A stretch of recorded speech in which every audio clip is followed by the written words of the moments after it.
오늘 본문 말씀은 누가복음 14장 1절에서 24절 말씀으로 초대받은 자라는 제목으로 누가복음 40번째 말씀입니다. 자, 우리가 오늘 읽은 누가복음 14장은요.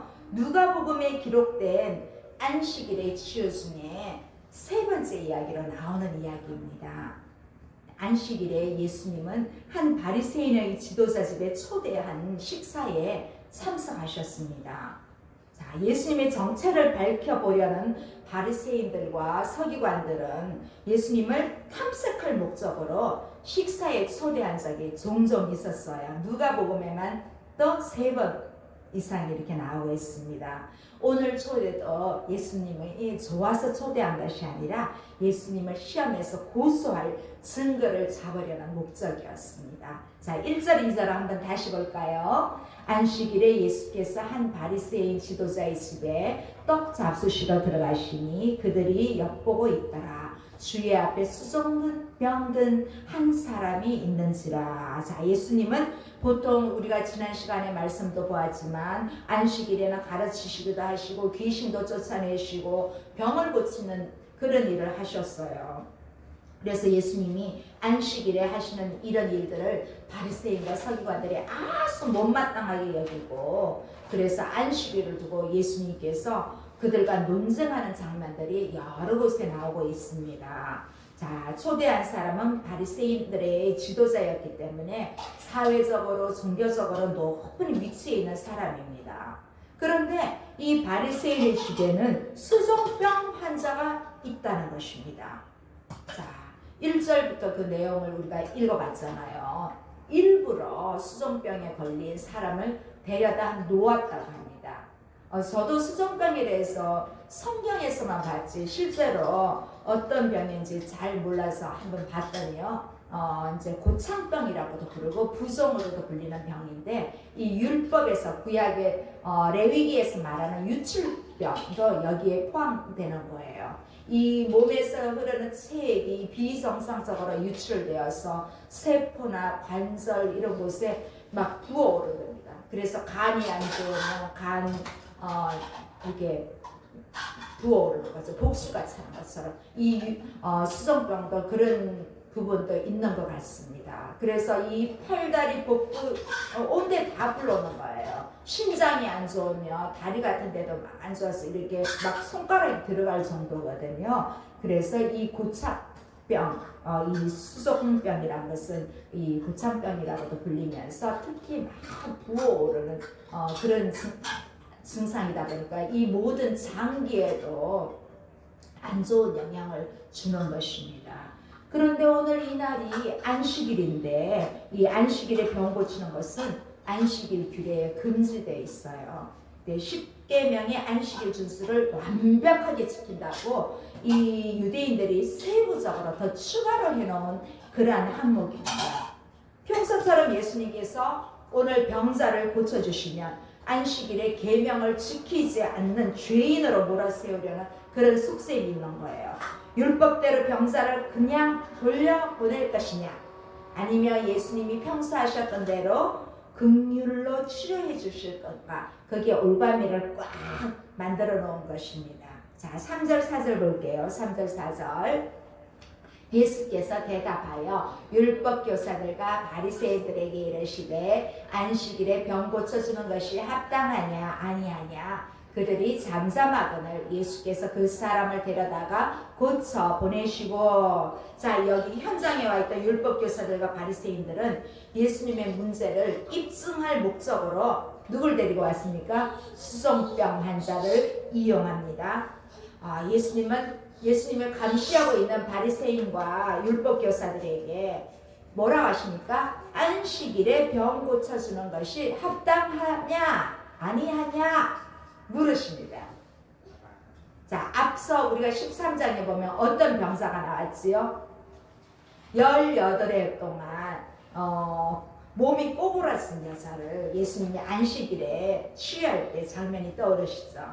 몸이 꼬부라진 여자를 취한 사건에 대해 그 당시 그 회당장에 나왔잖아. 이 회당장도 주일에는 하지 마라, 평일에 와서 고쳐라, 그렇게 강조를 했잖아요. 이 회당장과 마찬가지로 바리새인과 율법 교사들도 안식일에 취하는 행위를 반대했습니다.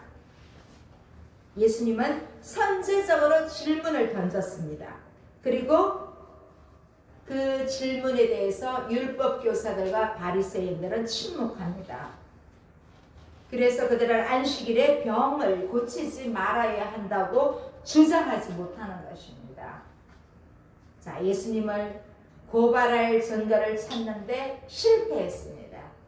자, 이 사람들의 침묵은 13장에 그들의 입을 다물게 한 그 18의 동안 꼬부라져 있던 그 여인을 고쳐주기를 반대했던 회당장처럼 그들은 아무 말도 할 수 없었습니다. 그래서 그때와 같은 논리로 예수님은 말씀하십니다. 5, 6절입니다. 또 그들에게 이르시되 너희 중에 누가 그 아들이나 소가 우물에 빠졌으면 안식일에라도 곧 끌어내지 않겠느냐 하시니 그들이 이에 대하여 대답하지 못하느니라. 자, 예수님은 율법 교사들과 바리새인들도 안식일에 그들의 아들이나 소가 우물에 빠지면 당장 끌어내지 않겠느냐고 반문하십니다. 이 예수님의 질문을 이렇게 바꾸어 볼 수도 있습니다. 만약에 너희 아들이 수정병에 걸렸다면 내가 너희 아들의 병을 고쳐줄 수 있는데 안식일이라고 고치지 말라고 할 거야? 이런 말씀하고 똑같은 거예요. 아마 그들은 고쳐달라고 했을 것입니다. 여기 바리새인들이 수정병 든 자를 단지 예수님을 책잡기 위해 미끼로 생각할 수 있었던 것은 이 수정병 든 자는 이 바리새인들과는 아무런 상관도 없는 사람들이었거든요. 그래서 이것은 꼬부라진 여자를 취하고 나서 예수님께서 아브라함의 딸을 안식일에 이 매임에서 푸는 것이 합당하지 아니하냐 하고 하신 그 말씀하고 비슷합니다.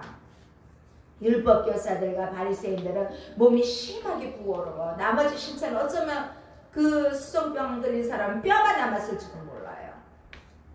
그러한 사람을 소보다도 못한 그런 가치로 여겼던 것입니다.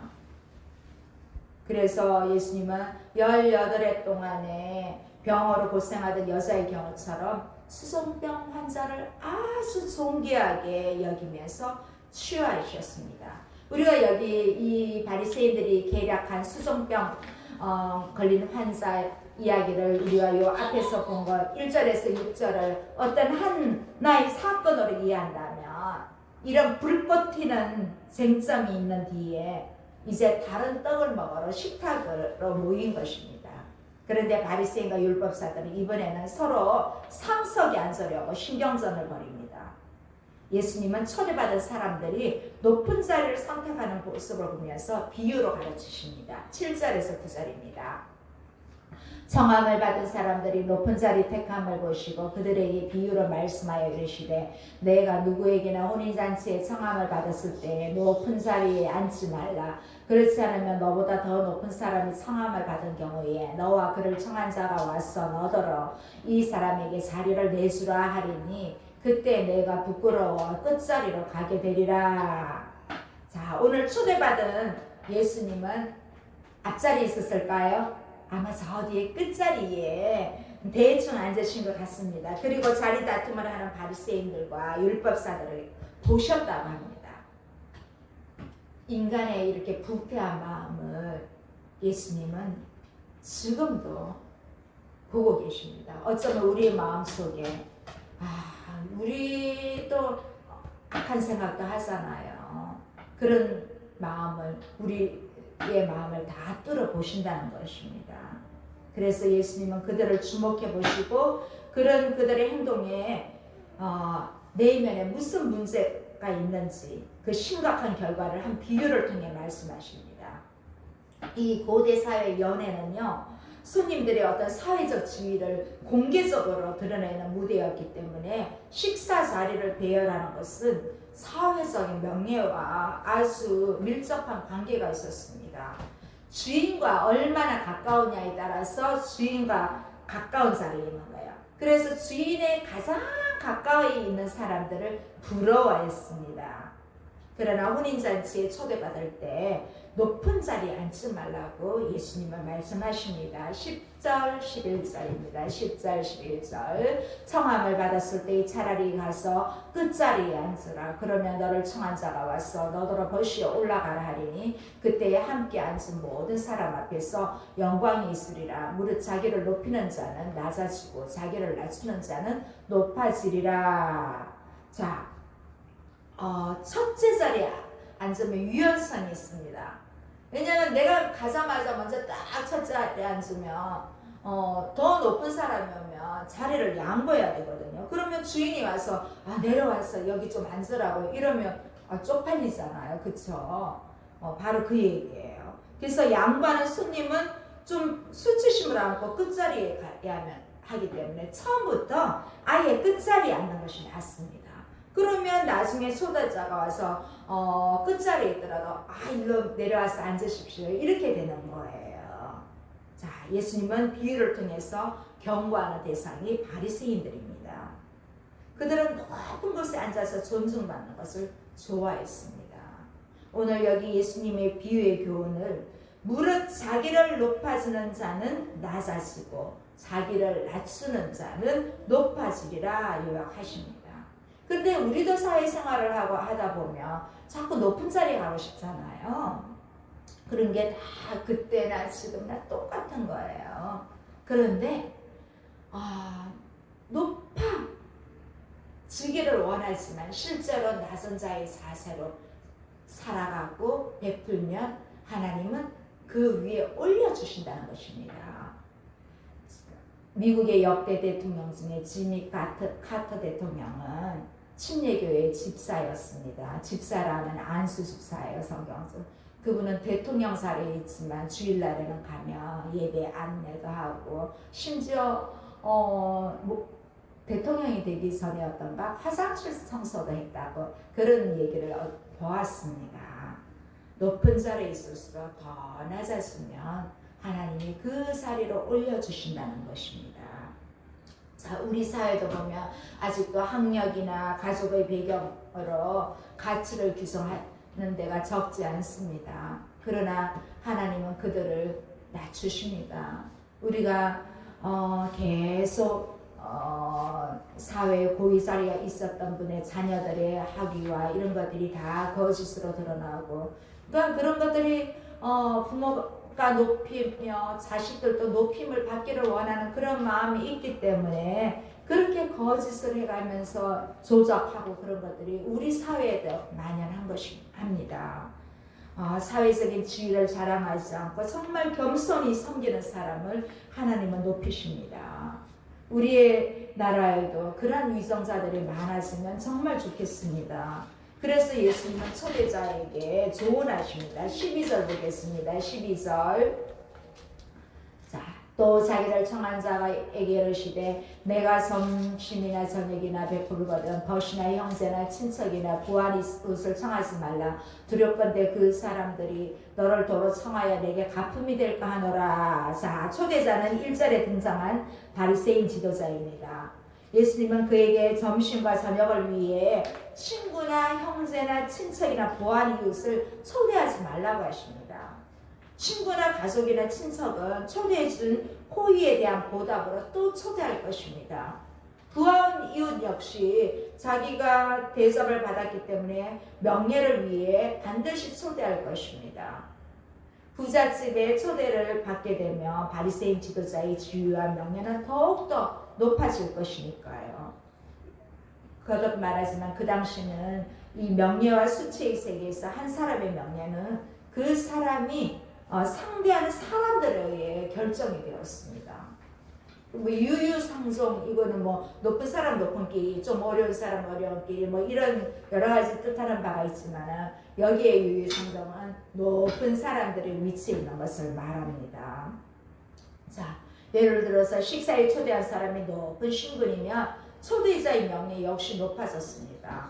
그래서 호의를 받으면 반드시 갚아야 하는 이 상호성의 원리가 이 로마 제국의 사회를 지탱했던 근본 체계였습니다. 이 선물을 받거나 호의를 받으면 갚아야 하는 것이 상호성의 원리입니다. 사실 우리에게도 그런 것들이 있잖아요. 우리나라 결혼 문화, 장례 문화도 똑같아요. 아, 오늘 이 사람이 결혼식에 축의금을 얼마 했나.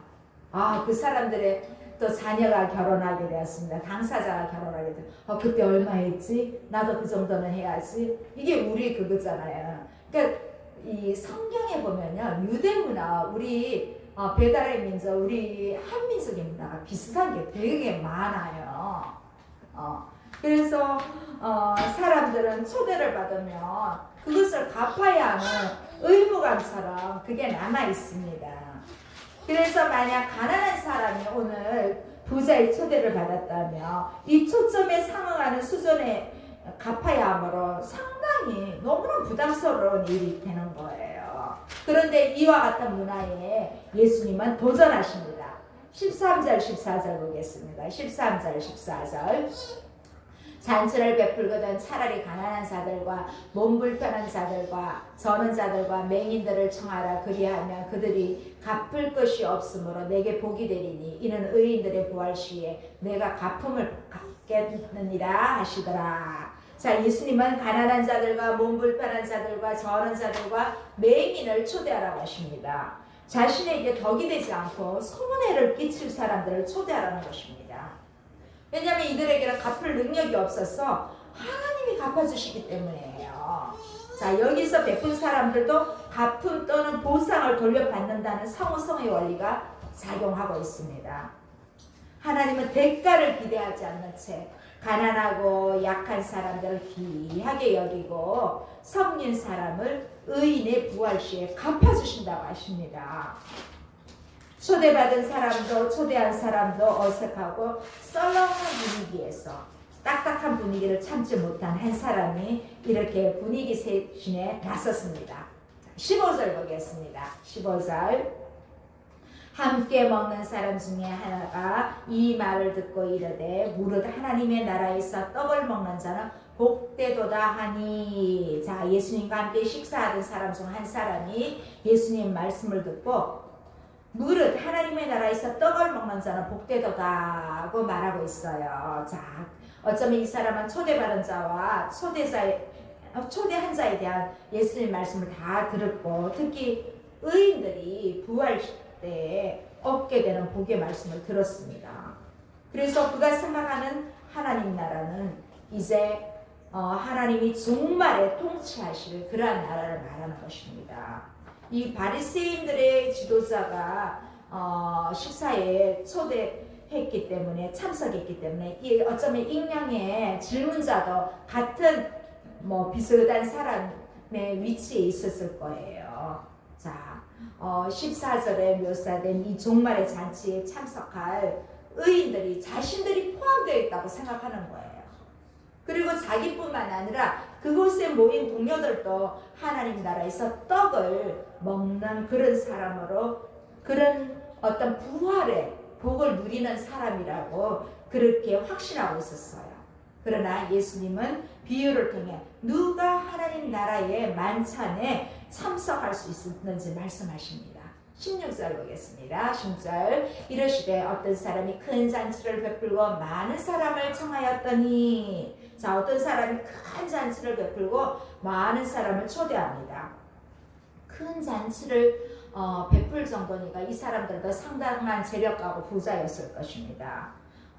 사회적 위치가 당연히 높았을 것이고 또 자신의 명성에 부합하는 아주 수준 높은 손님들을 초대했을 것입니다. 자, 큰 잔치이기 때문에 초대하자는 준비할 시간도 필요했고 손님들에게도 다른 약속을 그날 잡지 않도록 시간을 줍니다. 우리가 결혼식 할 때도 그냥 일주일 전에 청첩장 보내지 않잖아요. 한두 달 전에 보내잖아요. 그래서 이날은 꼭 다른 약속이 있어도 하지 말고 저희 결혼식에 참여해 주세요. 그런 것처럼 오늘 이 잔치의 주인도 내가 앞으로 몇 달 후에 이런 잔치를 할 테니까 그날을 약속하지 마시고 꼭 오십시오.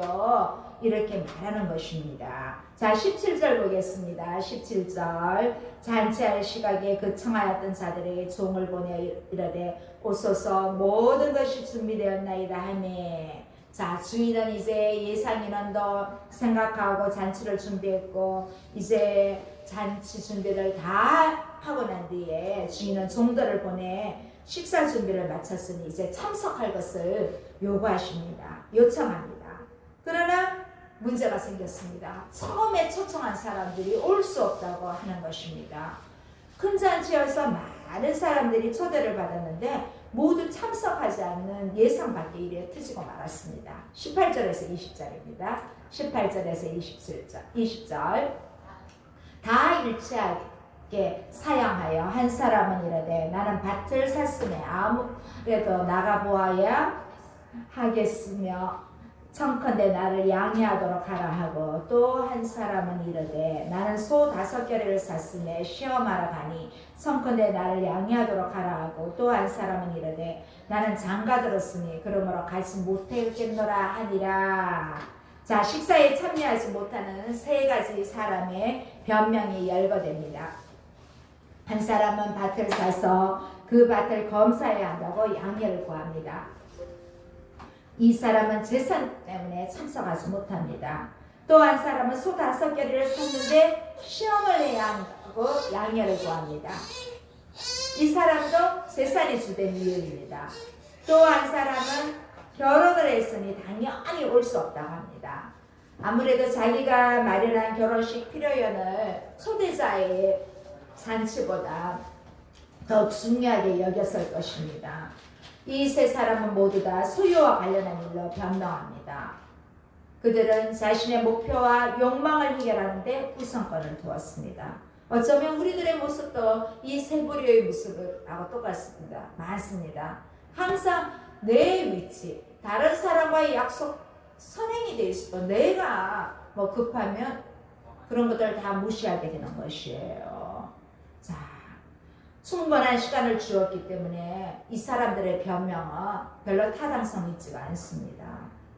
자, 사람들은 약속을 이행하지 않는 사람들이 많이 있습니다. 주변에도 보면 그냥 좀 가치 없게 그렇게 생각하면 안 되는 것입니다. 초대자 입장에서 모두 초대를 거부하니까 여기 여러 가지 손실이 큽니다. 게다가 이 명예를 중시하는 이 시대에는 이 주인의 어떤 뭐랄까요, 명예의 손상은 엄청난 것입니다. 자신의 만찬이 우선권에서 밀려났으니까 체면도 말이 아니지요. 그러나 그들은 초대한 사람과 비슷한 수준의 사회적인 권위와 부를 갖고 있기 때문에 내가 뭐 좀 약속 어겼다고 큰 문제 되겠어? 이렇게 생각하는 것입니다. 결국 이런 태도는 메시아의 초대에도 그대로 나타나게 되는 것입니다. 시급한 현실의 욕망을 채우기 위해 가장 중요한 하나님 나라의 잔치를 거절해버릴 수 있다는 것입니다. 예수님은 비유를 통해서 하나님 나라의 영원한 가치를 외면하고 자기의 유익을 추구하는 것을 지극히 합리적으로 여기는 이 사람들의 태도에 경고하십니다. 종이 돌아와서 그 상황 보고를 하자 주인은 단단히 화가 났습니다. 21절 보겠습니다. 21절. 종이 돌아와 주인에게 그대로 고하니 이에 집주인이 노하여 그 종에게 이르되 빨리 시내의 거리와 골목으로 나가서 가난한 자들과 몸 불편한 자들과 맹인들과 저는 자들을 데려오라 하니라. 자, 명예와 수치의 문화에서 그 주인의 사회적 명예는 수치로 변했습니다. 주인은 집단적인 저항을 받는 것 같아가지고 정말 수치와 함께 분노로 가득 찼습니다. 화가 났지만 잔치에 오지 않는 사람들에게는 직접 보복하지는 않았습니다. 여기서 우리가 흥미로운 것은 예수님이 앞에서 뭐라 그랬어요? 잔치할 때 주인에게 초대하라고 하던 갚을 것이 없는 불쌍한 사람들을 초대하라고 하셨잖아요. 그런데 실제로 이 주인이 이제서야 그러한 사람들을 초대하는 것입니다. 가난한 사람, 몸 불편한 사람, 맹인, 선언자, 이 사람들은 사회적으로 거의 구걸하면서 살아남는 자로서 자신의 힘으로 어떻게 할 수 없는 사람이에요. 그래서 하나님은 죄인으로서 스스로 자기를 어떤 구원할 능력이 없는 사람, 그래서 겸손하게 은혜를 구할 수밖에 없는 그러한 사람들을 찾으시는 것입니다. 그런 사람들을 초대합니다. 그래서 당장 시내의 거리와 골목에 나가서 가난한 자들과 몸 불편한 사람, 맹인들, 전원자, 사회적으로 구걸하면서 이런 사람들, 연약한 사람 다 불러오라고 하였습니다. 사실 이 사람들은 그 유대 쿰난 공동체에서는 절대로 함께할 수 없는 사람이에요. 그래서 항상 외진돼 있고 식사 초대에는 더더욱 받을 수 없는 그런 분류들이었습니다. 그 정도로 이번에 초대받은 사람은 이 앞에 세 부류의 사람들과는 비교가 안 되는 그런 연약한 사람들이고 격이 맞지 않는 사람들이었습니다. 그래서 이 주인은 저 앞에 초대했던 사람들과 저 반대의 사람들, 사회로부터 거의 매장되다시피 한 그러한 사람들을 초대한 것입니다. 주인은 여기에서 또 멈추지 않았습니다. 22, 23절 보겠습니다. 종이 이르되 주인이여 명하신 대로 하였을 때 아직도 자리가 있나이다. 주인이 종에게 이르되 길과 산울타리 가로 나가서 사람을 강권하여 데려다가 내 집을 채우라. 아멘. 자, 종이 아직도 빈자리가 있다고 보고하니까 길과 산울타리로 나가서 동네 사람들뿐만 아니라 이제는 외부 사람들까지 다 초대하라고 지시합니다. 이 길과 울타리는 주로 그 포도원, 과수원 같은 데 있잖아요. 이렇게 밭을 둘러싸고 있는 역할을 하거나 마을의 범위를 이렇게 정해주는 역할을 해요. 그래서 이 길과 울타리 너머에는 마을 공동체에조차도 들어올 수 없는 아주 빈곤층이나 또 어떤 제의적으로 부정해서 회당이나 이런 곳에 올 수 없는 그런 사람들이 머물렀던 곳에 있는 사람들조차도 주인은 강권하여서 모두 데려와서 내 집을 채우라고 그렇게 말씀하십니다. 이 사람들은 정말 주인의 높은 위치를 알기 때문에 정말 참석하기를 꺼려했을 것입니다. 종들이 와서 우리 잔치에 오라 해도 우리는 못 가요 하면서 뭐 선물할 것도 없고 이러니까 꺼렸을 거예요. 그래서 적극적으로 강권하지 않으면 올 수 없는 그런 사람들인데 그 사람들까지 초대하라고 합니다. 마지막으로 주인은 종들에게 말합니다. 24절 내가 너에게 말하노니 전에 청하였던 그 사람들은 하나도 내 잔치를 맛보지 못하리라 하였다 하십니다. 이 말씀을 보면서 진짜 저는 참 충격 받을 사람이 앞으로도 많이 있겠다 싶더라고요. 저도 이런 충격 받으면 안 되니까요. 이 앞에서는 종은 단수였는데 이번에는 종들 너희라고 말하면서 이제 예수님은 주인의 입을 벌려 현장의 청중에게 또 지금 예배를 드린 우리에게 말씀하고 계십니다. 전에 청하였던 그 사람들은 하나도 내 잔치를 맛보지 못하리라. 어떻게 해요? 예배 드리는 자 중에 앞으로 내 잔치에 올 수 없다. 이렇게 나중에 될 수도 있다는 것입니다. 우리 이렇게 하면 안 된다는 것입니다. 초대의 범위를 아무리 넓히더라도 외국인까지 오게 할지 몰라도 전에 내가 초청했던 그 사람들은 못 온다고 하십니다. 그들은 주인의 잔치에 참여해서 음식을 즐기는 기회를 놓친 것입니다. 우리 성도 역시 주님의 메시아의 초대잔치에 다 초대받은 사람입니다. 부활의 때에 정말 하늘의 잔치에 초대받은 명예를 얻는 사람은 가난하고 아프고 불편한 몸으로 살아가는 사람들처럼 내게 유익이 되지 못하는 사람들을 이제는 하나님은 그들을 섬기라고 우리에게 주시는 말씀입니다. 특히 그때나 지금이나 주고받는 상호성의 원리가 작용하는 시대에 꼭 나의 격에 맞는 사람만 하는 것이 아니라 내가 도와줄 수 있는 사람에게 도와줄 때 하나님은 함께 하신다는 것입니다. 제가 이 말씀을 계속 묵상하면서 저 역시 이 일을 내가 하고 있구나 그 생각을 했어요. 나의 도움을 필요한 사람들에게 그 몇 시간씩 진짜 그들에게 도와주고 그럴 때 어떤 선생님이 그러더라고요. 목사님 돈은 얼마 받아요? 저 돈 안 받는데요. 어떻게 그렇게 할 수 있어요? 여기 광주 경찰서에 있는 분이 그러더라고요. 저는 그렇게는 못해요. 그러더라고요. 베풀어 보십시오. 섬겨 보십시오. 제가 그렇게 권면했는데 딱 한 번 만나가지고 못 만났는데 그 선생님은 내 도움이 필요한 사람들에게 내가 가르침을 주고 또 뭐 음식으로 공유하고 이렇게 도와줄 때 하나님은 내가 필요한 사람들을 준비하고 계신다. 이 확신이 왔어요. 그래서 참 이 말씀을 준비하면서 감사했습니다. 내가 지금 안 되는 거 있지만 안 되는 게 아니다. 하나님은 준비하고 계시구나. 그러니까 너는 너의 도움을 필요한 사람, 너의 재능으로 그들을 가르치고 그들을 섬기라는 것입니다. 여러분 똑같은 여러분의 수준의 사람만 만나지 말고 이제는 여러분의 도움이 필요한 사람들에게 적극적으로 도와주시기 바랍니다. 자, 우리는 하나님 나라를 우선하는 것입니다. 그러한 것들이. 그럴 때 부활 시에 우리에게 상이 된다고 오늘 말씀하고 있는 것입니다. 자, 오늘의 비유 말씀을 보면서 엄청난 특권을 가진 유대인들이 왜 무시하고 하찮은 이유로 예수님을 거절했을까 생각해 봅니다. 그러나 지금 이미 다른 곳에도 복음이 들어간 지 2000년이 넘었습니다. 그런데 지금도 똑같습니다.